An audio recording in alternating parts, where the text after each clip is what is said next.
E aí galera, vamos dar sequência na nossa série de vídeos falando sobre defesa pessoal da Sotai. Eu estou aqui com o Ricardo Nakayama. E aí, Ricardo? Tudo bem, Meloto? Beleza? Hoje vamos dar continuidade nessa série e falar sobre defesa e combate com facas dentro da visão da Sotai. Legal. Se você ainda não viu os episódios anteriores, clica aí no card e acompanha a playlist completa. Então vamos lá. Vamos lá. Então, por que você deve aprender a trabalhar com uma faca? Em primeiro lugar, porque facas são equalizadores. Elas nivelam uma pessoa mais fraca a um adversário muito mais forte. Ou uma pessoa sozinha vai conseguir lutar contra múltiplos adversários. Ou até mesmo uma pessoa com menos técnica, aprendendo os conceitos que são utilizados na faca, vai conseguir vencer um lutador muito mais capacitado tecnicamente do que ela. Então, além da questão de ser um equalizador, tem também a questão da efetividade. Você, com uma faca, você consegue normalmente neutralizar muito mais rapidamente uma ameaça do que se você estivesse lutando desarmado. Uma outra questão é que a faca é universal. Você facilmente encontra uma faca em qualquer lugar. Você pode estar num churrasco, você tem aquela faca de churrasco, você está numa casa noturna onde você não pode entrar com o seu canivete tático, com a sua faca de lâmina fixa, mas você pode adaptar objetos para trabalhar como se fosse uma faca. Por exemplo, uma garrafa, uma caneta. Hoje em dia até tem canetas específicas, por exemplo, canetas táticas que você consegue comprar e basicamente com as técnicas que você aprendeu na faca, você vai usar a caneta tática da mesma forma. Então essa questão de você ter essa universalidade, em qualquer lugar você poder encontrar, facilita muito que a gente utiliza a faca como instrumento de defesa pessoal no nosso dia a dia. Sim. A faca é uma ferramenta, né? É uma ferramenta. Então acaba sendo muito mais de fácil acesso. Como também você pode pegar os conceitos e utilizar para qualquer outra ferramenta, como arma também, né? Usando os conceitos da faca. E até pensando nessa questão da ferramenta, tá? A gente tem uma parte legal. Você, se for pego numa blitz, tal, você não vai falar, estou andando com uma faca para me defender contra outra pessoa. Você vai estar andando com uma ferramenta do seu trabalho. Você pode usar a faca para descascar uma laranja, para abrir uma encomenda, você trabalha muito com envio e recebe muito pacote, então você usa a faca no seu dia a dia. Eventualmente, a faca ela pode ser utilizada para defesa, mas essa não foi a finalidade única que ela tem, que você tem à disposição. Sim. Sobre porte, posse e transporte também. O que você tem a dizer? Tá. Então esse é um assunto meio complicado. Por quê? Porque existem estados como Rio de Janeiro, Minas Gerais, que tem uma legislação específica a respeito do porte de facas. Então se você tiver uma lâmina maior de 10 centímetros, por exemplo, no Rio de Janeiro, você pode ser enquadrado como um porte ilegal daquela ferramenta. Tá? Mas estados como São Paulo não tem. Então por que normalmente acontece de alguns estados especificamente acabarem criando leis? Como acontece também com várias outras coisas. Porque a pessoa faz uma mal utilização daquela ferramenta. Então começou a ter muitos roubos, por exemplo, no Rio de Janeiro. Pessoas sendo atacadas, né, sendo feridas dentro de roubos. E aí chama a atenção da sociedade e os deputados, a pessoa que faz a legislação, eles acabam ficando sensibilizados e acabam mudando normalmente isso. Se você lembrar, uns anos atrás, as pessoas compravam abertamente o gás de pimenta. A pessoa ia até o Paraguai, comprava o gás de pimenta e começava a utilizar como um instrumento de defesa pessoal. Dava para namorada e tal, né? Só que o grande problema é que, se você também recordar, logo que começou a chegar esse equipamento, né, o gás de pimenta, moleques, pessoas assim responsáveis, iam embalada e pum, apertava o gás, saía aquela confusão, poderia causar pânico, né? E novamente chamou a atenção da sociedade. O que o legislador faz? Ele começa a pensar na proibição daquilo. Se qualquer pessoa faz uma besteira e chama atenção para determinada coisa, normalmente ele fica em evidência, fica em foco. E aquilo lá pode ocasionar uma proibição. Então esse é o grande problema. Dentro do ponto de vista legal, não existe realmente uma coisa tão específica que você possa enquadrar uma pessoa. Com a lei do desarmamento, Estatuto do Desarmamento, tá? Foi definido que o único tipo de arma seria arma de fogo. Tá? Você não tem guia de tráfico de faca. Tá? Se eu chegar na delegacia e falar, olha, estou levando minha faca do escritório para casa, você pode me dar uma guia de tráfico para eu poder transportar? O cara vai rir na sua cara, porque isso não existe. Tá? O que existe na lei hoje é relativo tudo a armas de fogo. Só que por que algumas pessoas podem ser enquadradas? Porque dentro de instâncias superiores, por exemplo, o Superior Tribunal de Justiça, muitas vezes o entendimento que ainda não caiu em desuso a Lei de Contravenções Penais. Tá? Na Lei de Contravenções Penais, a pessoa é enquadrada como um crime de menor potencial ofensivo, tá? E não um crime grave. Então, a pessoa normalmente paga a cesta básica, não dá tanta dor de cabeça, teoricamente. Você não vai para a prisão, cumprir um regime fechado, por você estar portando uma faca na rua. Mas você pode perder a primariedade, você pode ter essa dor de cabeça de responder em juízo por causa disso. Tá? Mas tudo depende também de quem é que aborda você.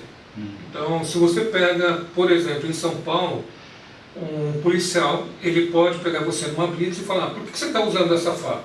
Ele pode ter bom senso e falar assim, né, se você dá uma boa explicação, que você está usando essa faca como trabalho. Tá? E ele vai te liberar. Então vai muito de uma coisa mais subjetiva.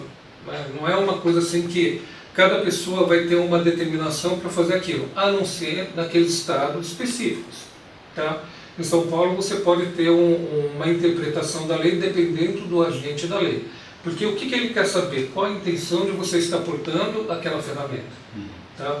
Se você consegue mostrar que aqui é um instrumento de trabalho, não é uma coisa que você é um doido que está querendo esfaquear um monte de gente na rua, ele não vai ser um cara chato e vai levar você para a delegacia e vai aprender aquela faca para ele. Entendeu? Você não tem passagem, nada assim, né? Então você tem que ver que é uma coisa assim meio complicada até fazer a criminalização da faca.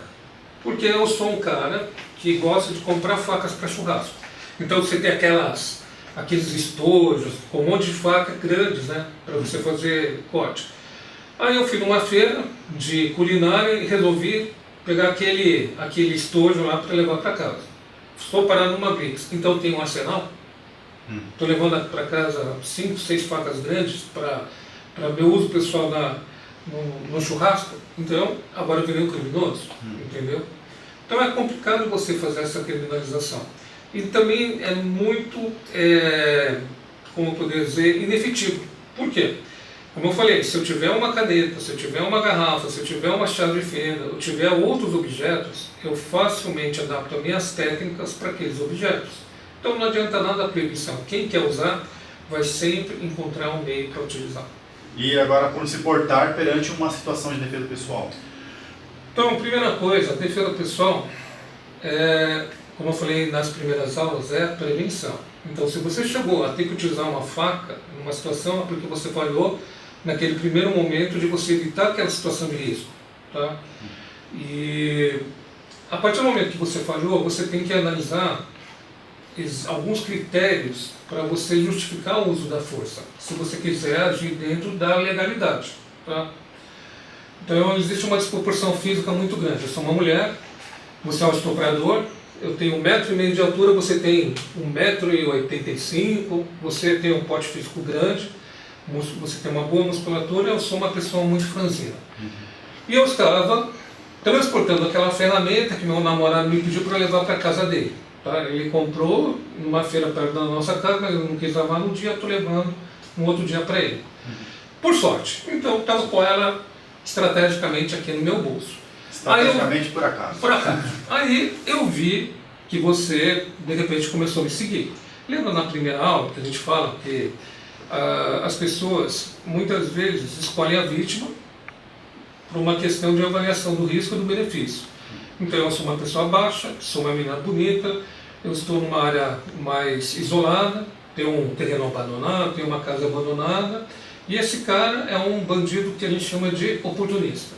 Ele viu a oportunidade andando sozinho na rua, né, num local isolado, e agora ele resolveu cometer uma violência sexual por mim.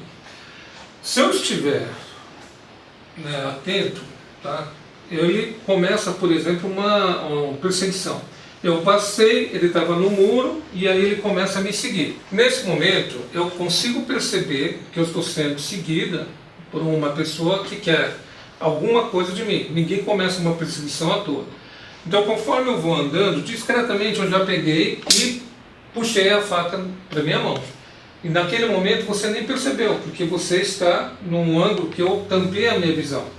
E quando a pessoa tentar me abordar, eu já tenho uma garra, eu tenho um dente, eu tenho uma presa para evitar que você consiga me atingir. Lembra que eu falei que facas são equalizadores? Agora que eu tenho uma garra, eu tenho condição de te ferir. A hora que eu der o primeiro golpe, você vai entrar em desespero. Porque você me escolheu por achar que eu era uma pessoa fraca. E naquela hora eu te surpreendi. E eu evitei uma situação utilizando aquilo que eu tinha à disposição, que seria essa faca, contra um agressor muito maior, muito mais forte. Então, do ponto de vista da proporcionalidade, eu tive que fazer aquilo que fosse necessário para preservar a minha integridade física. Não só, também mental, emocional, porque se eu tivesse passado por uma situação de estupro, eu poderia ter sequelas psicológicas extremamente prejudiciais. Poderia nunca me recuperar, poderia desenvolver síndrome do pânico, em casos mais graves até cometer um suicídio por causa dessa violência sexual que eu passei, entendeu? E a partir do momento que eu me defendo e faço não necessariamente um corte fatal, poderia cortar as suas duas pernas, você vai ter o sangramento, mas não vai ser uma coisa fatal. Mas agora eu estou mostrando que se você tentar alguma coisa, eu tenho condição de me defender. E a pessoa, na covardia, ele não quer pagar para ver. Ele sabe que agora a outra pessoa tem condições de evitar a violência. E aí ele foge. Tá? Mas nesse caso, a pessoa não pode mostrar que está com a faca. Não. Então esse é um outro ponto importante. Toda vez que eu estou com uma arma, se eu exibo essa arma, e você também está armado com uma arma de fogo, por exemplo, você vai querer uma arma maior, ou uma arma mais eficiente contra mim. Eu vou querer equalizar. Exatamente. Tá? Então, toda vez que eu exibo minha arma e você, de repente, tem uma arma de fogo, está longe, não está numa distância tão próxima, a ponto de já conseguir me dominar, você vai pegar, tirar a arma e começa a atirar um monte de vezes contra mim. Tá? Por isso que é interessante, quando eu faço um movimento, eu procurar deixar ela dissimulada, escondida, para evitar que você venha com uma violência maior contra a minha pessoa. Eu só posso deixar que você venha com essa violência no último momento. Eu tenho que manter o elemento surpresa, para você não vir com mais agressividade. Então é muito importante a gente saber o momento certo para a gente fazer a utilização daquela ferramenta também. Para você não queimar cartucho e acabar ficando muito mais exposto com a violência. E às vezes também se é necessário usar ou não, né? Exatamente.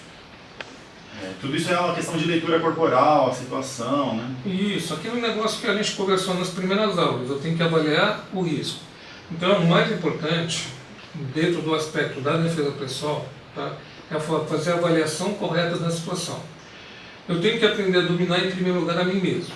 Eu tenho que aprender a dominar as minhas emoções. Eu não posso, como falei nas outras aulas, deixar que o medo me domine, a ponto de eu ficar congelado, ter o freezing, e eu não fazer nada, nem eu virar uma pessoa que age com imprudência. Ou seja, você representa uma ameaça, eu não quero nem saber, eu parto para cima. Mesmo você sendo maior, mais forte, com uma arma na mão, e eu agora não penso mais.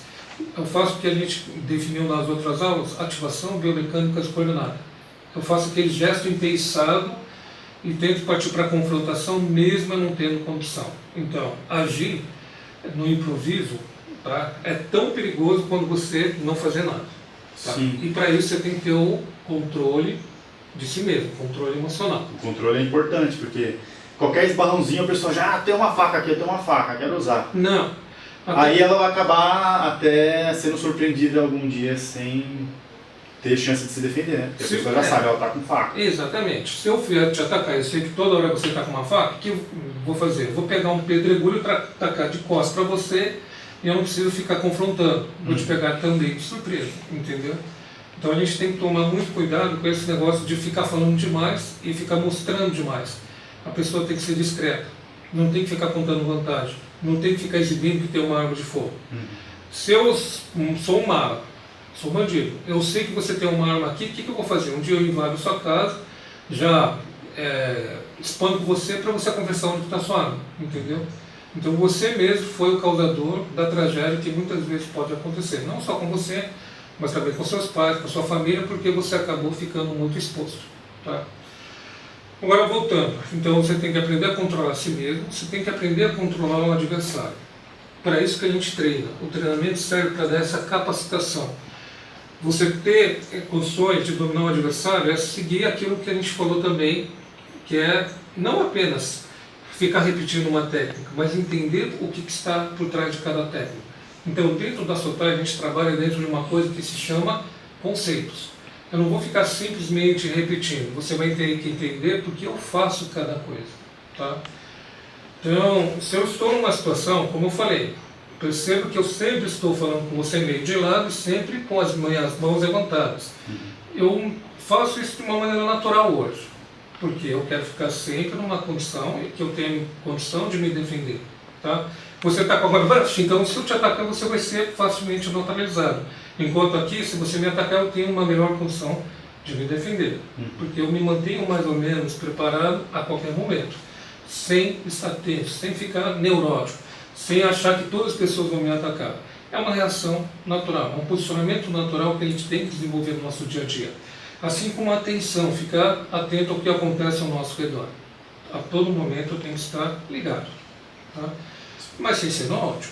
Isso que é importante. Porque se você fica ligado 100%, com um grau muito alto de ansiedade, de adrenalina, você cansa. Você entra num estresse. Então você vai chegar em casa, no refúgio do celular, assim, totalmente esgotado, física e mentalmente falando. Por isso que tem que ser uma coisa natural, que é uma coisa que você interiorizou, é instintivo. Você começa a desenvolver o que a gente fala na Sotai de cultura de segurança. Onde você começa a mudar seus hábitos e você começa a mudar os hábitos também das pessoas que você influencia.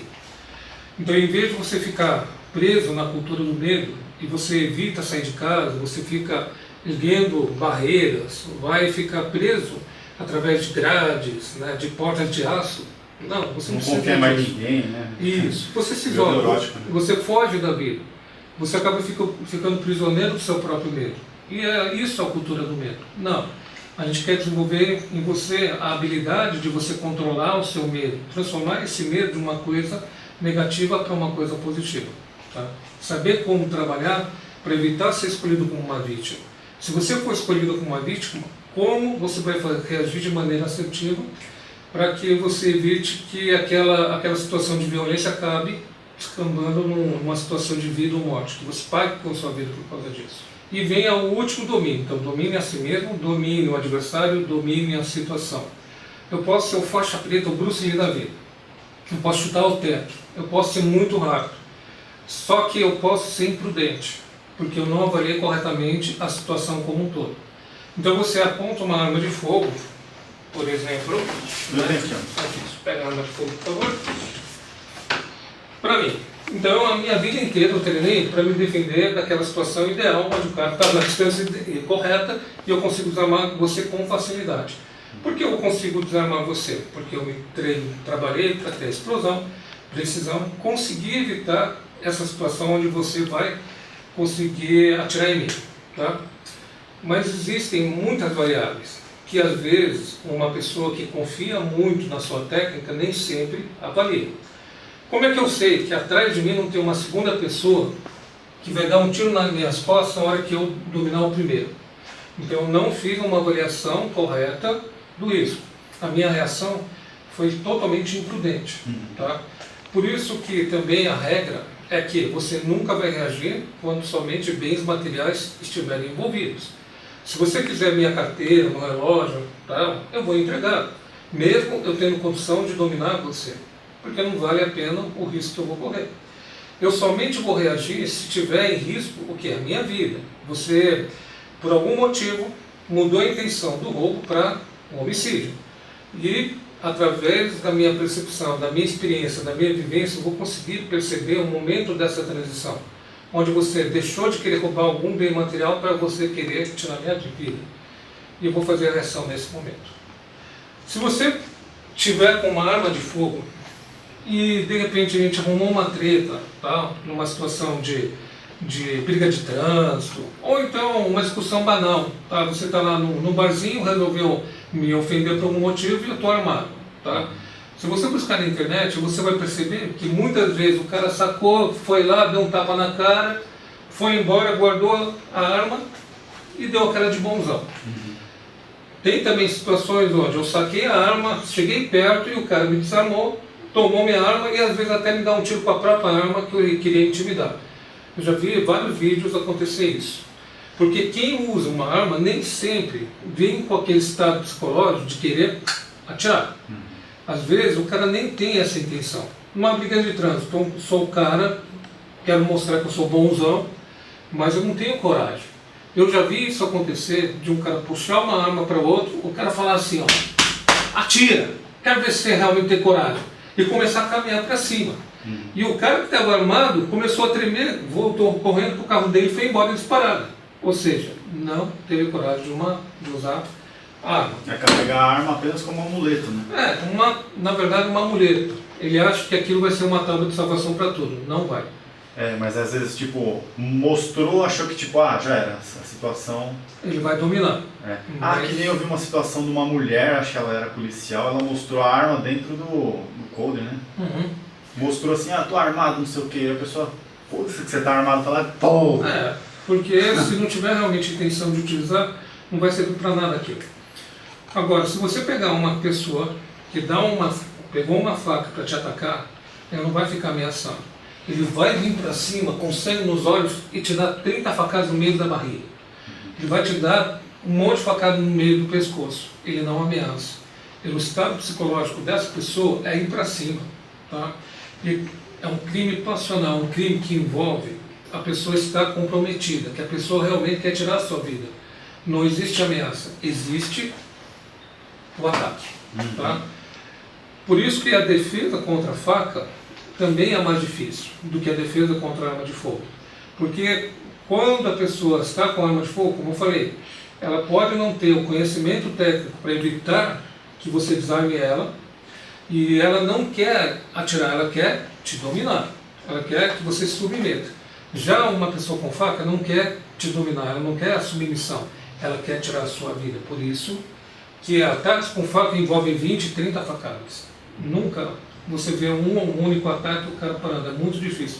A não ser que realmente ele tenha pego uma área arterial, pegou na carótida e tal, e o cara está esvaindo em sangue, e em menos de 1 minuto o cara já está no chão.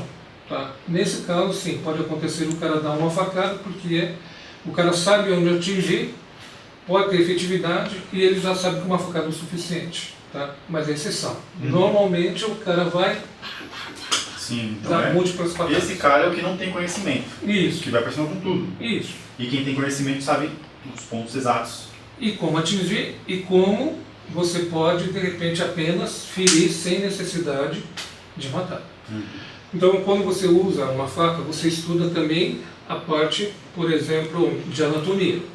Então, eu sei em cada ponto arterial quanto tempo você vai demorar para você cair, quanto tempo você vai demorar para ser imobilizado. Tá? Então, isso é o grande diferencial. Quem usa uma faca de maneira consciente, ele é muito mais efetivo. Tá? A gente fala um corte, uma morte, ou seja, um ataque é o suficiente para tirar outra pessoa de combate. Tá? Então esse conhecimento é que vai fazer toda a diferença, porque você pode ser um incompetente e dar um monte de ataques com faca, você dá 70 facadas na pessoa e a pessoa não morre. Foi tudo ataques superficiais, não entrou em profundidade, não atingiu nenhum ponto arterial, não atingiu nenhum órgão importante. E aí você vai ficar lá com alguns pontos, né, vai suturar tudo, e você está pronto para outro. Tá? Já aquela pessoa que sabe onde atingir, dá um golpe certeiro e acaba tirando a vida do outro. Ou até o contrário, né?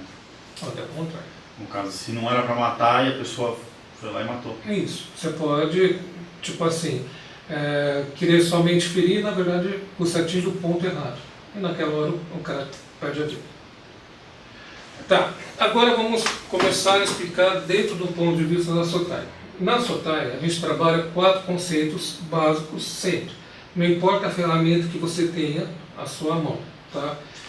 Quais são os 4 conceitos? Já falei: explosão, fluidez, timing e precisão. Tá? Então vamos ver como a gente treinaria a explosão do ponto de vista da Sotai. A gente vai trabalhar com uma faca mole. Por quê? Porque eu posso bater à vontade e não causar um ferimento grave no meu companheiro de treinamento. Tá? Se eu estiver utilizando uma faca dura como essa, aquela batida que eu dou começa a te lesionar.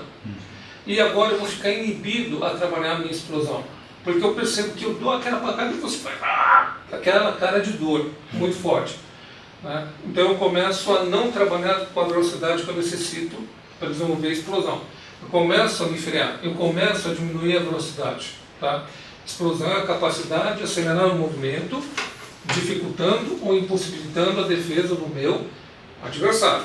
Então, se você vir me cortar a minha perna, por favor, corta a minha perna, eu consigo me defender. Então, existe sempre uma competição entre a sua velocidade, a sua explosão, a capacidade que você tem de acelerar o seu movimento para conseguir fazer o meu corte, com o meu timing. Então, explosão e timing estão diretamente relacionados. Quanto maior for a sua explosão, melhor tem que ser o meu timing. Timing, vamos recordar, é o tempo de reação. É a capacidade de você unir a leitura corporal com a diminuição do tempo entre o pensar e o agir. Para a gente trabalhar de maneira igual, para os dois trabalharem com condições de igualdade, ambos, as pessoas, por exemplo, deixam a mão no ombro, eu deixo a mão no ombro. E o seu objetivo é cortar minha perna. Então, quando você vem cortar minha perna, eu posso esquivar. Ou eu posso cortar. Ou eu posso bloquear. Ou eu posso bloquear e contra-atacar. Existem várias maneiras diferentes de você trabalhar explosão e timing. Então vamos ver na prática como é que está a sua explosão. Então, corta a minha perna o mais rápido que você puder. Conseguiu chegar na minha perna? Acho que não. Não. Conseguiu evitar que eu cortasse o seu ataque? Não. Tenta de novo.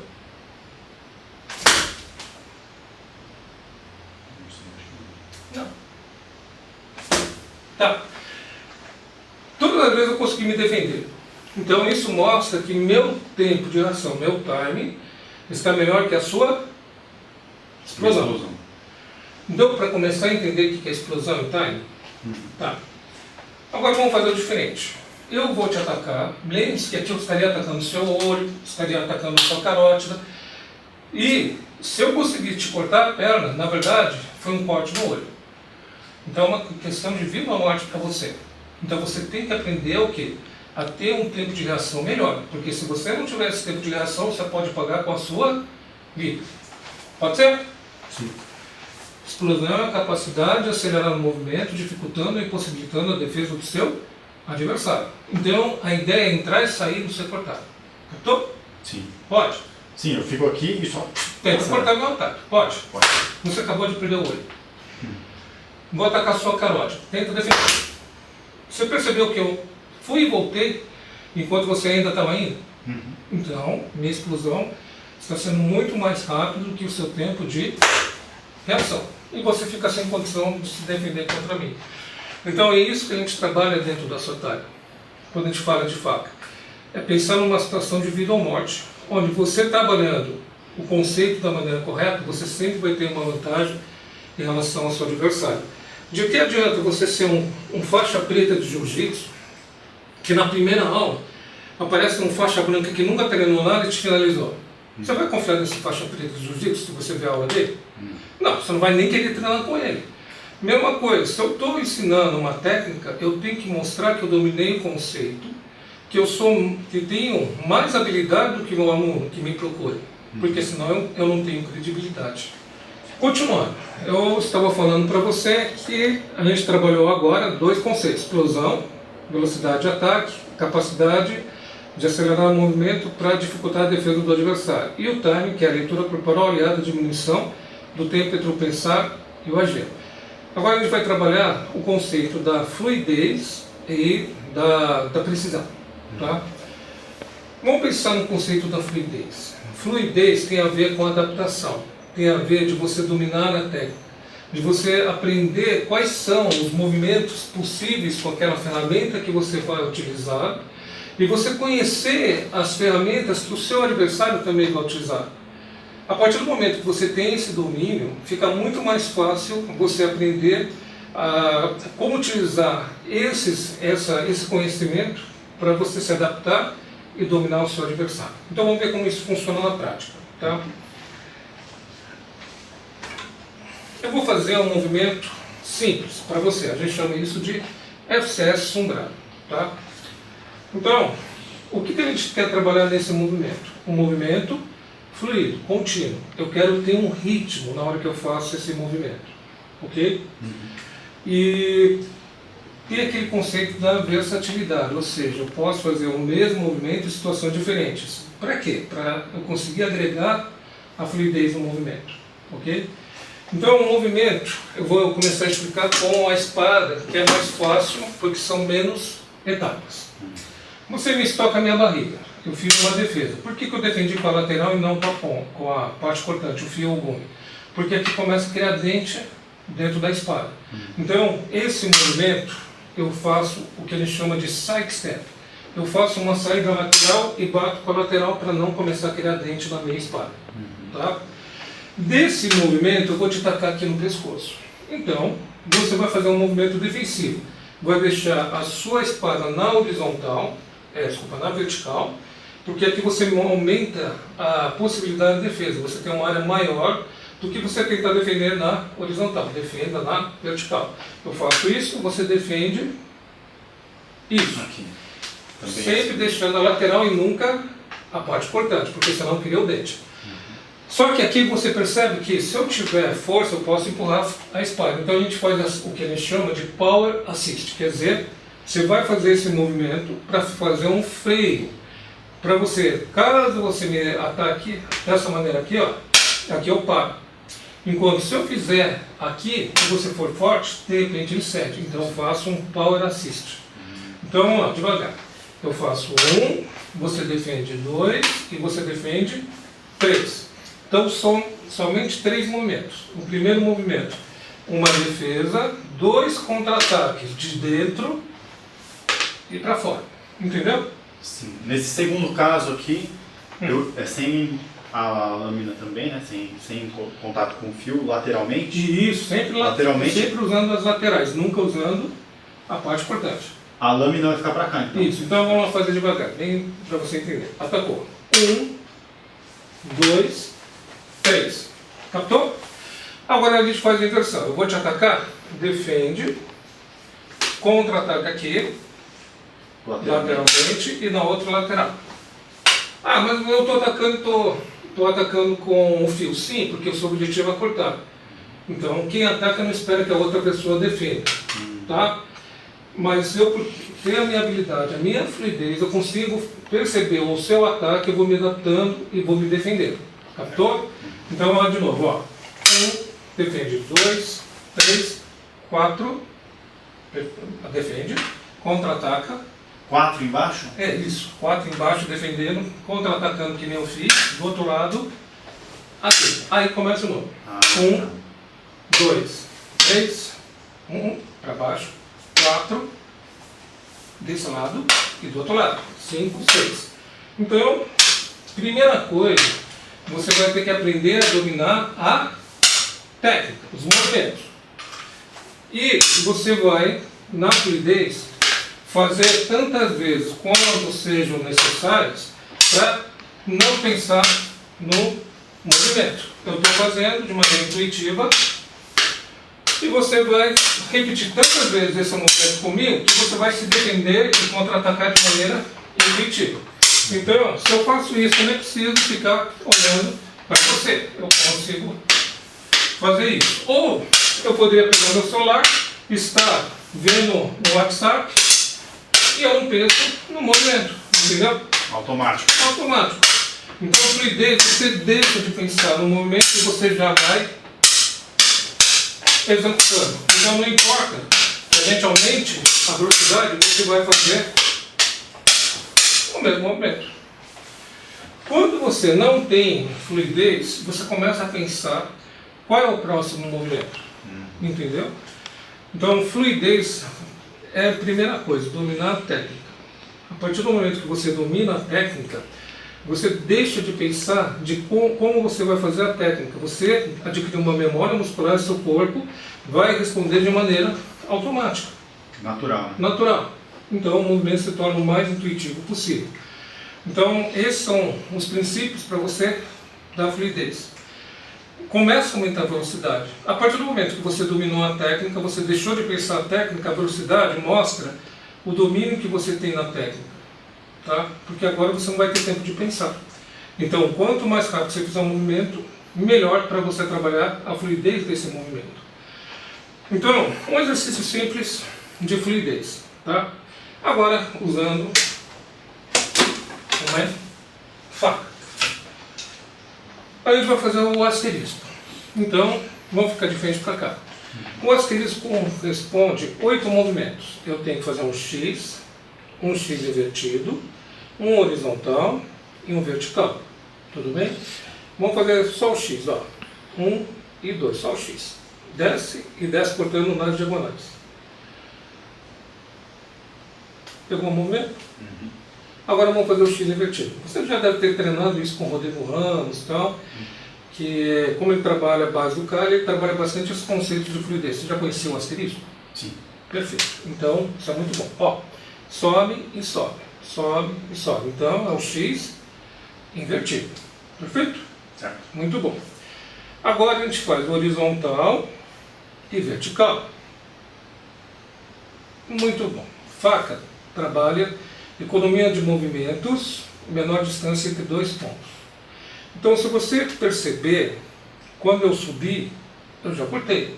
Você subiu sem cortar. Perdeu tempo. Então, luta tem que ser uma coisa inteligente. Não pode ter desperdício. Então, na hora que eu subo, eu já faço essa barriguinha com a faca para já subir cortando, viro, porque a parte cortante está somente desse lado, não é uma daga. Então, subi, já viro e desço cortando de novo. E agora faço a barriguinha e começo de novo. 1, 2, 3, 4. Aí começa de novo. 1, 2, 3, 4. Pegou? Agora, vamos ver se você já treinou várias vezes isso. Você conhece o movimento. Eu quero saber se você tem fluidez no asterisco. Então, eu quero que você faça isso aqui, ó. Ó, X invertido, horizontal, vertical. Percebeu que você teve um lag agora? Sim. Entre o X e o X invertido, você parou e pensou. X invertido. Então você não teve fluidez no movimento. Então aqui eu posso, como eu falei, estar conversando com você, posso estar conversando com uma outra pessoa, posso estar lendo um livro, posso estar olhando um vídeo no YouTube, seu vídeo, que você acabou de fazer, mas eu estou fazendo sempre o asterisco, porque eu deixei de pensar no movimento. Então, entendeu? Dá para fazer sem pensar. Ele se transformou numa coisa natural. Isso a gente percebe se você tem fluidez ou não em determinado movimento. Captou? Ok. Então, a partir do momento que eu tenho fluidez no movimento, eu dominei o conceito básico, eu tenho que aprender a adaptar ele para situações diferentes. Conceito da versatilidade. Você lembra que quando eu estava com a espada, eu defendi o seu ataque por baixo, aí eu faço o movimento de um lado e faço o movimento do outro lado. Percebeu? Então o primeiro foi assim, o segundo foi assim. Para ter mais efetividade, o segundo movimento eu vou fazer um cruzado. Porque se eu fizer isso daqui, pode não ser tão efetivo quanto o cruzado que eu daria em você. Captou? Aí, se você perceber, na espada, são 3 movimentos só. 1, 2 e 3, certo? Só que com a mão eu tenho que fazer 4 movimentos, porque agora a minha distância é menor. Então eu tenho que adaptar a minha técnica para uma situação diferente. Então, quando você defendeu, Se você principalmente estiver segurando firme, eu não vou conseguir puxar para te dar o cruzado, você prendeu a minha mão. Então, quando eu estou nessa distância, eu faço esse movimento para soltura. A gente faz um tap. 1, 2 e 3. Aí, eu fiz um check. O que é o check? O meu próximo movimento não seria te atacar para você fazer o mesmo movimento que eu fiz? Só que a hora que eu puxei para baixo, essa mão aqui, você me dá um huraquinho aqui, costa a mão no meio do meu rosto. Por isso que, na hora que eu puxar, eu fiz um check. Para evitar que você usasse essa mão no ataque direto no meu rosto.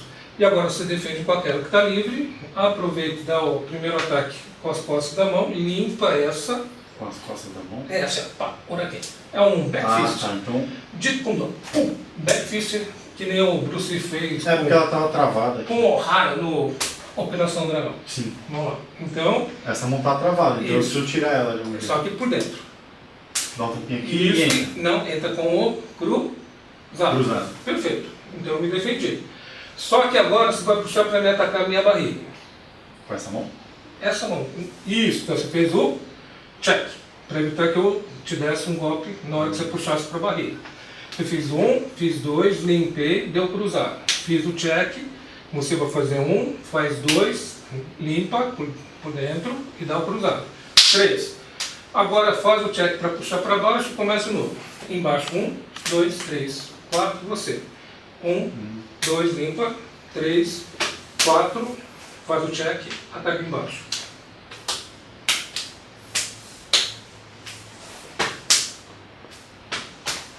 Defende. Limpa. Cruzado.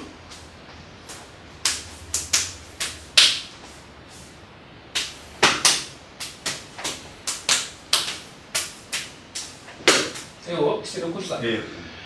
Você errou, mas eu me defendi. Sim. Por quê?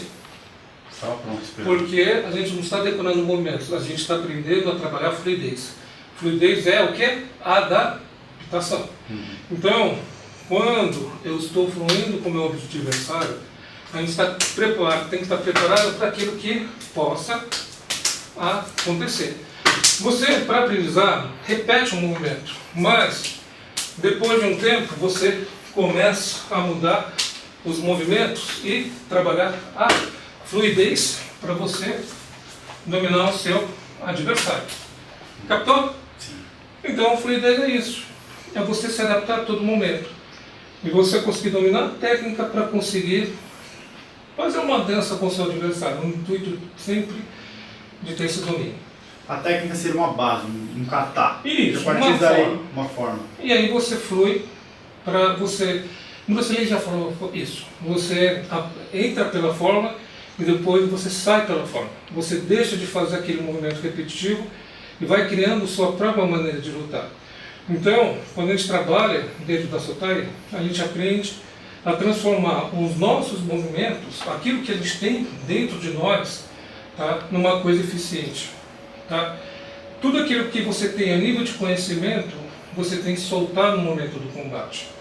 Não pode ficar preso a um roteiro pré-estabelecido. Se de repente eu aprendo que naquela situação, você segurou meu pescoço, eu tenho que obrigatoriamente seguir um roteiro, eu tenho que fazer isso daqui toda vez.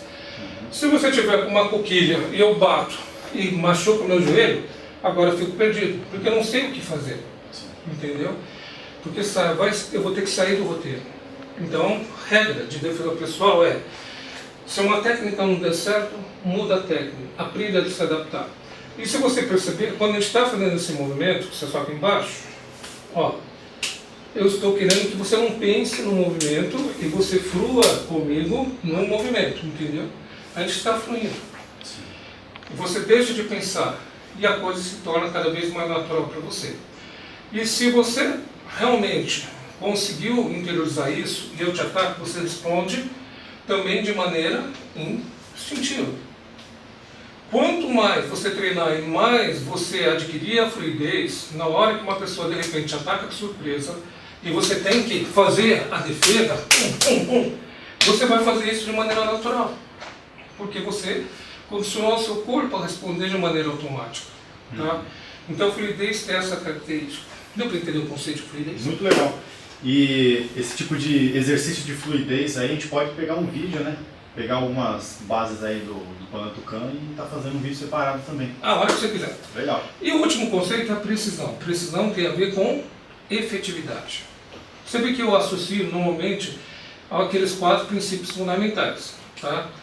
Que são simplicidade, objetividade, versatilidade e efetividade. Lembra que eu falei? Toda vez que eu ataco, eu estou me expondo para o seu contra-ataque. Percebeu? Então não importa a maneira como eu ataco, se você defender, você acaba me expondo para que eu receba o seu contra-ataque. Agora, se na hora que você ataca, eu tenho condição de ser efetivo e atingir determinados pontos que são extremamente prejudiciais para o meu adversário, eu vou conseguir eliminar ele no menor tempo possível.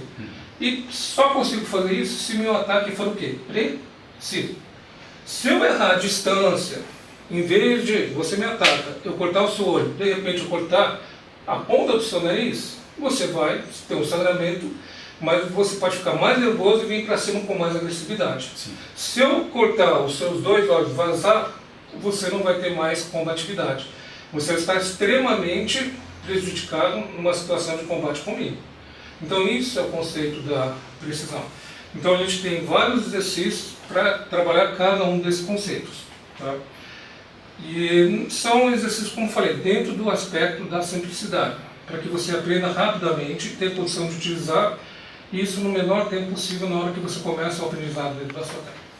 É isso aí. Legal. Então, tá aí os 4 conceitos explicados dentro da nossa visão de luta de faca. Muito bom. Para quem quiser entrar em contato com o Ricardo Nakayama para saber mais sobre aulas ou até um curso de faca que a gente está para fazer aí, né? Tá. Ah, isso é muito bom. Então, eu e o Meloto, agora em julho, a gente vai fazer um curso, vai ser numa academia próxima do metrô Saúde, Praça da Árvore. Então fiquem atentos que ele já começou a divulgar no Instagram dele. E vamos embora, vamos lá participar com a gente que vocês vão ver que vai valer a pena esse curso, vai ser muito legal. Sim, todas as informações estão aí na descrição do vídeo. Mas se quiser entrar em contato com o Ricardo Nakayama, você pode entrar pelo meu e-mail da Sotai Info, de informação, @sotai.com.br, ou pelo direct do Meloto, lá também tem o cartazinho, né, procurando pelo direct do Meloto, ele também dá todas as informações sobre o curso e lá tem todos os nossos contatos. Legal, então é isso aí, galera. Se gostou do vídeo, deixe seu curtir, deixe comentários também, né, porque a gente vai fazer um vídeo mostrando situações que as pessoas querem que a gente... Isso, então a gente viu que no primeiro vídeo teve algumas pessoas que perguntaram como é que sai de determinados tipos de situação. Por exemplo, se a pessoa, ela de repente me aplica um mata-leão, então como é que eu vou fazer dentro da visão da Sotai, tá? Para sair disso? É isso que a gente vai fazer nesse vídeo, tá? Então, esse mata-leão, a hora que está encaixado, é muito prejudicial para mim. Ele vai começar a comprimir a lateral do meu pescoço, pode empurrar minha cervical e naquela hora eu vou perder rapidamente a consciência. Eu posso, em questão de 10, 15 segundos, inclusive, desmaiar. Então eu tenho que ser muito efetivo. E o que eu falei? Que facas são equalizadores. Na hora que eu estou com uma faca aqui, eu já posso tirar, mesmo que ele seja um cara bem treinado, essa região aqui causa muita dor. Então, tenho o meu canivete na cintura, pego e bato bem nesse ossinho, segura firme. Fala pra mim, Meloto, não vou soltar. Eu vou soltar sem perder pra cá. Porque a dor é mais forte. Ou eu poderia vir, pegar, tirar aqui, pum, enfiar a faca no meio dos olhos dele, porque eu estou vendo onde está posicionado a cabeça dele. Posso tirar meu quadril de lado, a hora que eu tiro o quadril já está no meio da área que ele vai mais sentir. Como facas são equalizadores, não importa o tamanho ou a técnica do meu adversário.